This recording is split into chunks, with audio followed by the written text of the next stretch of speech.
화쟁사상으로 보는 세상 해능입니다.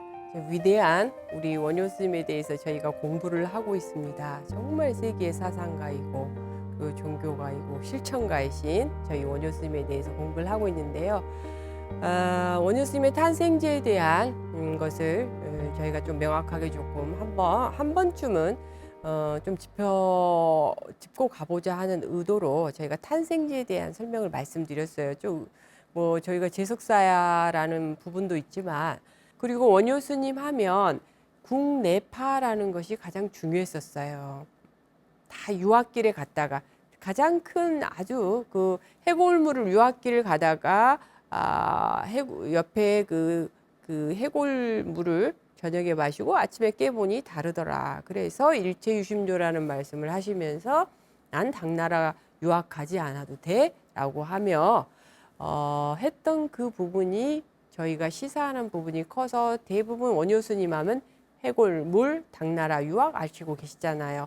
그래서 그만큼 국내의 고구려 백제의 신라 이 국내에서 불교를 충분하게 회통을 시키신 분이시기 때문에 어마어마한 우리의 사상가시죠. 그런 분의 탄생지가 소홀히 되는 부분은 아쉽습니다. 자, 그리고 오늘 저희가 봐야 될 부분은 무엇이냐면, 당신이 이제 그 두 번째 이슈가 되는 게 있어요. 대부분 원효 스님에 대해서 연구하시는 분들이 그리고 또 원효 스님의 탄생지 이렇게 소홀하게 될 수밖에 없었던 부분은 원효 스님이 요속공주와의 혼인 때문에 그랬을 것 같습니다. 그럼 이 혼인 부분에 있어서 저희들이 어떻게 이것을 정리하면 좋을지, 불교 입장에서 봤을 때 어떻게 정리하면 좋을까? 왜 다른 분들은 제가자 입장에서 주로 흔히 쓰는 말을 계를 파헤쳐서 파계라고 하고, 또 다른 문헌에는 실계라고 합니다. 과연 원효 스님은 계에 대해서 어떻게 생각하셨을까요? 자, 살펴보겠습니다. 파계인가 실계인가? 저희가 정의하기는 사계로 정의하였습니다. 왜? 파계는 개를 던져버리는 거예요. 개를 파하고, 그렇다면 개에 대한 강한 부정이 있어야 됩니다. 사계도 실계도 물론 그렇겠지만 실계는 그냥 잃어버린 거예요, 개를. 그렇지만 사계는 다시 임의대로 뭔가가, 부처님 당시에도 당신의 제자가 7번까지 환속하는 걸 허락해 주는 부분이 있습니다. 그러면 원효 스님의 이 환속이 과연 어떤 의미를 가지고 있는지가 중요할 것 같아요. 환속의 의미가 어떤 의미냐에 따라서 파계인지 실계인지 사계인지 명명될 것 같습니다. 자, 원효 스님의 혼인은 누구의 의도였을까요? 다른 문헌에도 그렇고 저희들이 봤을 때는 원효 스님의 혼인은, 요속공주의 혼인은 태종무열왕의 의도로 봅니다. 저희가 전 시간에 말씀드렸듯이 소승과 대승, 저희가 소승 대승도 아니죠. 대승이라고 이름이 붙여서 실천을 하고 그 실답게 대승답게 그 행동을 하시고 또 많은 저수를 남기신 분은 대승이라고 이름을 붙여서 저수를 남기신 분이 원효 스님이기 때문에 여기서부터 대승이 나눠진다라고 저희가 얘기를 해요. 그래서 원효 스님의 그 깨달음 시기하고도 태종 무열왕이 아마 원효 스님을 택한 게 관련이 있다고 봅니다. 그 자장율사가 쉽게 얘기하면 통치 이념 안에 자장율사가 핵심으로 계셨다면, 그분이 가지고 있는 그 계율의식과 그리고 승과 제도를 만들어서 계속 스님들이 가지고 있는 위치들이 아마 이 태종 무열왕에는 어떠한 영향을 본인은 받고 있었을까요? 그래서 아마 이분이 그런 부분에 있어서 조금 더 대중적이고 자유분방한 사상을 받아들여서 왜 그러냐면 당나라에서 당 유학을 다녀오신 분들이 이제 쉽게 얘기하면 실천보다는 학자들만 너무 많아져 버린 거예요. 그래서 이분들이 계속 부파별로 갈등을 갖게 돼요. 갈등을 갖게 돼. 그래서 그 부분을 해소해야 되겠구나라고 어떤 무열왕의 정책적 의도가 있지 않았을까라고 저희는 대부분 생각을 하고 있습니다. 그래서 태종 무열왕이 문무왕대는 그 불교계와 연결을 하면서도 유학을 도입했어요. 이 부분이 왜 중요하냐? 원효 스님이 요속공주와 사이에서 설총을 낳았습니다. 그래서 설총은 이두무자를 또 이분이 다 결집하셨죠. 그래서 그래서 유학자로 이분이 성장하시게 되는데, 그래서 아마 그때는 유학이 도입이 들어오던 시기다라고 중요한 부분을 저희가 살펴볼게요. 그래서 원효 스님의 혼인으로 인해서 나중에 원효 스님의 있는 손자인 설중엽이라는 사람이 이제 나타납니다. 이분이 해왕공 16년에 일본의 신라 사절단 부사로 가게 돼요. 그때 갔을 때 그 안에 원효 스님에 대한 위치가 어땠는지 모르겠지만 아마 원효 스님이 환속을 하고 거사로 지내면서 거사의 활동은 그닥 그 뒤 불교 안에서 인정받지 못했던 것 같아요. 그래서 이 손자인 설중업이 일본에 갔을 때 본인이 그 원효 스님에 대해서 거꾸로 이야기를 듣고 옵니다. 그때 설중엽이 얘기를 해요. 저희 할아버지신데요. 거기 그 일본에 있던 분이 일본의 그 고관이 굉장히 놀라면서 환대하고 그리고 개탄했어요. 원효 스님을 살아생전 보지 못한 것에 대해서. 그때 설중업은 굉장한 감화를 받고 귀국하게 됩니다. 자, 원효 무열왕의 관계는 어떠냐? 시대적으로 봤을 때 그 당나라 유학 구법성들이 많았기 때문에 그분들이 가지고 있는 부파 불교가 서로 사상적 대립을 막 할 때예요. 그리고 또 신라의 안에서는 본인들의 그 골품제가 이제는 이 평민들에게 그 다음에 그 가지고 있는 특권층이 돼버려 가지고 스님들도 역시나 그랬던 것 같아요. 그래서 아마 고려 시대로 와서 불교가 많이 그러한 어떠한 그 상황에 들어가지 않았을까 싶어요. 그래서 골품제의 한계도 극복해 보고 싶었어요. 무열왕이. 왜? 당신은 진골이 아닌 성골이잖아요. 그렇다면 아마 많은 공격들을 받지 않았을까 싶어요. 그다음 그 원효 스님께서는 성교 방편으로 아까 처음 말씀드렸듯이 사계 무열왕의 어떠한 그러한 의도를 알면서 손을 잡지 않았을까 싶어요. 당신이 정말 신라 불교가 얼마나 우수한지 그리고 신라 불교에 어떻게 이 당 유학에서 와서 저런 진골에 가지고 있는 진골 성골들이 불교를 이렇게 그들만의 불교가 아닌 서민들과 함께 할 수 있는 불교는 무엇일까? 그리고 어떻게 하면 우리 자국 내의 불교가 전통성을 이어갈 수 있을까? 고민을 아주 많이 하셨던 것 같습니다. 자, 그래서 무열왕 측면에서는 어땠냐면 진골 귀족 세력을 제거하고 그다음에 하급 귀족 세력을 포섭할 필요성으로 수용을 했다 그래요. 원효 스님이 실은 진골도 성골도 아닌 육두품이라고 얘기를 하잖아요. 그래서 아마 그 모델을 세우지 않았을까 싶습니다.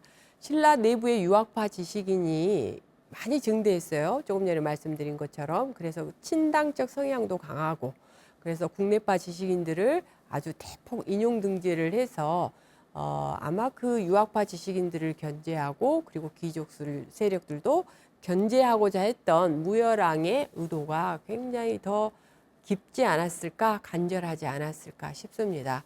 자, 그래서 원효의 그 학적 외교적 능력은 어디에서 저희가 증명이 되었냐면 김유신과 소정방의 그 당의 소정방의 고려와의 전투에서 이루어집니다. 고구려 전투에서 그림을 하나 이렇게 난독 난새는 저희 경전에나 나오는 새예요. 상상의 새입니다. 그리고 독, 송아지 독, 요 그림을 그때 이제 소정방이 그 군수 물품 그다음에 그 군량이 부족해서 김유신께 그걸 청하죠. 그래서 김유신이 또 그런 걸 준비해서 보내줬는데 결국은 고구려와 전투 안에서 소정방이 떠나버립니다. 그러면서 그 그림 하나를 보내요. 근데 그 그림을 당해 유학을 다녀오시는 모든 분들이 한자권에 있으면서도 이 그림의 뜻이 무엇인지 모릅니다. 다만 원효스님께서 이 그림에 대해서 말씀을 하세요. 이거는 끊어지는 것이다. 떠났다. 그러니 빨리 돌아오고 돌아와라. 이렇게 메시지를 전합니다. 그럼에도 김유신 장군이 고구려와 싸움에서 대승을 거두게 되죠. 그때의 그 원효스님의 학술적인 어떠한 위상은 아마 시작되었던 것 같아요. 자, 이제 원효스님이 20세에 석덕으로 인정될 정도였지만 백고자 강경에는 참여할 수 없었다고 합니다. 그게 조금 전에 말씀드린 원효스님과 태종 그 무열왕이 혼인을 선택했던 가운데 원효스님의 입장은 이런 것도 있지 않았을까 싶습니다. 45세 무렵에야 당보다 신라불학의 전통에 주목할 것을 주장해서 유학파 승려들의 공격을 계속 받았다고 합니다. 그래서 결국은 이 백고자 강경에는 못했지만 원효스님이 금강산매경에 대한 그 강론을 하시게 돼요. 당 유학, 중국 유학 다녀오셨던 분들이 아무도 못하는 것을 원효스님만이 하게 됩니다. 그때 원효스님께서 하시는 말씀이에요. 100개의 석가래를 세울 때 백고자법회였거든요. 참석하지 못했으나 들보 한 개를 놓은 강설은 나만이 할 수 있었다. 굉장히 자부심이 강하시죠. 그래서 신라경전에 신라경전 금강산매경은 저희가 신라경전이라고 이야기할 수 있을 만큼 그 연기 설화가 있습니다. 그때 당시 대중교화에 전념했던 스님이 바로 대한스님이었어요. 길거리에 다니면서 아주 회귀한 행동들을 많이 하고 다녔다고 하죠. 근데 대한스님이나 원효스님은 고구려나 불교에서 가지고 있는 구욕 불교를 가지고 있었다면 그 외의 스님들은 중국의 유학을 다녀와서 신역 불교를 많은 경전들을 유입해 옵니다. 그래서 이 그 금강산매경이 만들게 된 설화가 있는데요. 신라 왕비 내옹종 이 머리에 종이 있어서 치병 수단으로 실은 금강산매경을 설하게 돼요. 그때 이제 이렇습니다. 왕비가 병에 걸렸어요. 내옹종이라는 병에 걸려서 어디도 약을 구할래 구할 수도 없고 의술이 뛰어난 의사도 없었어요. 그래서 국내에서는 그러다 보니 빨리 그 당의 의술을 구해와라 하고 사신을 보냅니다. 사신을 보낼 때 가다가 서해 용왕을 만나게 돼요. 그 당으로 가던 사신이 바다에서. 그래서 그분이 금강산매경을 주면서 이 경을 강설할 수 있는 이 경을 찬술하고 그리고 강할 수 있는 사람은 대한과 원효뿐이다라고 정확하게 말씀을 하셨다 그래요. 이 용왕님이. 그러면서 금강산매경을 주면서 이 산매경을 가서 독송을 하면 왕비의 병이 나을 것이다 라고 해서 사실 다시 환국을 시킵니다.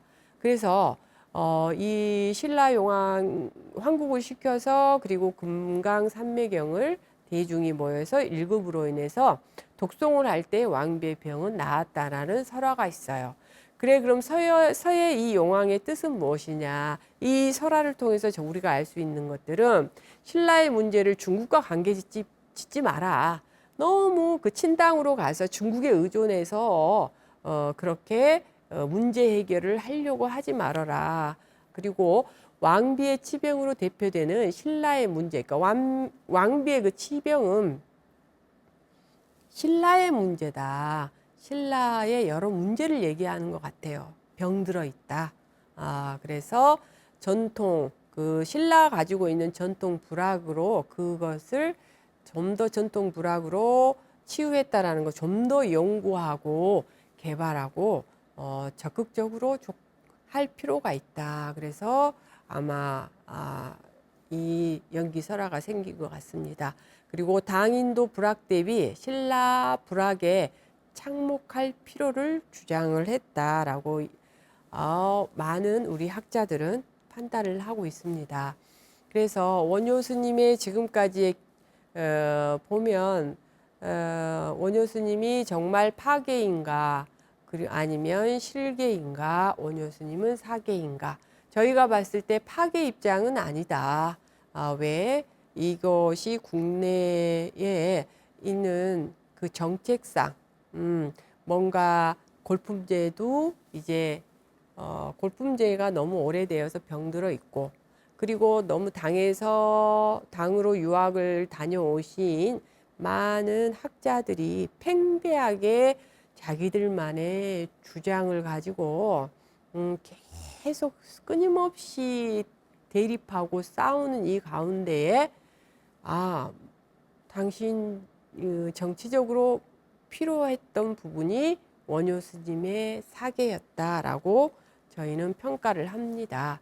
그래서 이제 원효 스님의 사계로 인해서 이제 신라 불교가 다시 압축적으로 정리하게 됩니다. 원효 스님은 이제 제가자의 신분으로 계속 저수를 하게 되죠. 그리고 스님뿐만 아니라 일반 평민 제가자들 서민들 속에 불교가 확장되어 가고 있었어요. 그리고 이제 원효 스님은 왕실의 육두품에도 불구하고 그런 신분에 그리고 국내파 학승에도 불구하고 왕실 문제에 적극 개입할 수 있다는 것은 이 신분제를 타파했다 이렇게 알 수 있어요. 그래서 향후 또 중요한 건 국내파 지식의 활동을 신라 활동과 그 신라 학술 발달에 큰 영향을 주었다라고 합니다. 그래 지금 원효 스님 하면 저희가 해골물을 마셨다라고 이야기하죠. 그래 그 해골물의 그 당신의 개송은 마음밖에는 아무것도 없었다. 물론 이거는 국내를 가든 국외를 하든 우리가 무엇을 하든 무엇을 추구하든 그리고 어느 자리에 있든 어떤 마음을 가지고 어떻게 정진해 나가고 어떻게 공부해 나가는 것인가가 자기 위치에서 최선을 다하는 것이 정말 불학의 근본이고 불법을 홍포할 수 있다라는 것을 시사하고 있습니다. 그래서 화쟁은 이러한 가운데 신역과 구역의 불교 대립에서 구역 위주로 이 신역 불교 안에서 화쟁을 모색하게 됩니다. 그래서 원효 스님의 대승기실론 소나 대승기실론 별기가 중간 유식 대립에 극복을 했고요. 그리고 판비량론은 현장의 신역 불교에 대한 오류를 지적했으며 중국 불교학자들을 비판하기도 했고 신라 불교 교학의 우수성을 천명하게 되었습니다. 그래서 화쟁을 통한 원효 사상 연구는 1930년대에 통불교 건설자라고 평가받을 만한 회통 논리를 가지고 나옵니다. 그것은 무엇이냐면 일심을 통해서 구역 신적 불교의 사상 투쟁에 대한 화쟁을 위한 풀이 찬술 소를 그러니까 풀이 이게 소입니다. 소. 조금 전에 저희가 봤듯이 대승기실론소 또 금강경 모든 경전에 그 소들을 집필하게 돼요. 그러므로서 이 해설서 이해하기 풀기 위해서 그래서 이 경전과 저 경전의 각고 다름을 전부 풀어서 서로 회통시킵니다. 여기에 이 말은 저기에 저 말과 같습니다 라고 그리고 여기에 이 말은 저 말과 다릅니다 라고 해서 많은 소들을 저술하게 돼요. 그래서 원효의 사상을 이해하기 위해서는 신문 화쟁론을 여러분 잘 위주로 공부하시면 될 것 같고요. 그다음에 원효의 사상을 파악하기 위해서는 대신 기신론을 위주로 공부하시면 될 것 같습니다. 여러분 화쟁 사상으로 보는 세상 해능의 24주에 걸친 공부는 이제 인간 화쟁은 오늘로써 마무리가 됩니다. 그래서 조금 전에 말씀드린 그 이제 원효 스님 사상을 위한 신문 화쟁론이나 원효 스님의 그 사상을 파악하는 대신 기신론 공부를 여러분들 추운 겨울에 이제 외부 활동은 조금 줄어드니까요. 그 시간에 공부해 보시면 어떨까 싶습니다. 24주간 저희 이 프로그램 많은 분들이 시청해 주셔서요. 감사하고 또 저희 주변에서 또 잘 보고 있다는 인사를 받고 공부하고 있습니다 라고 함께하는 마음을 전해주신 분들께 또 이 자리를 빌어서 감사하다는 말씀 드립니다. 늘 건강하시고 평안하시고 수행 정진하는 데에 많은 어려움 없기를 기원하겠습니다.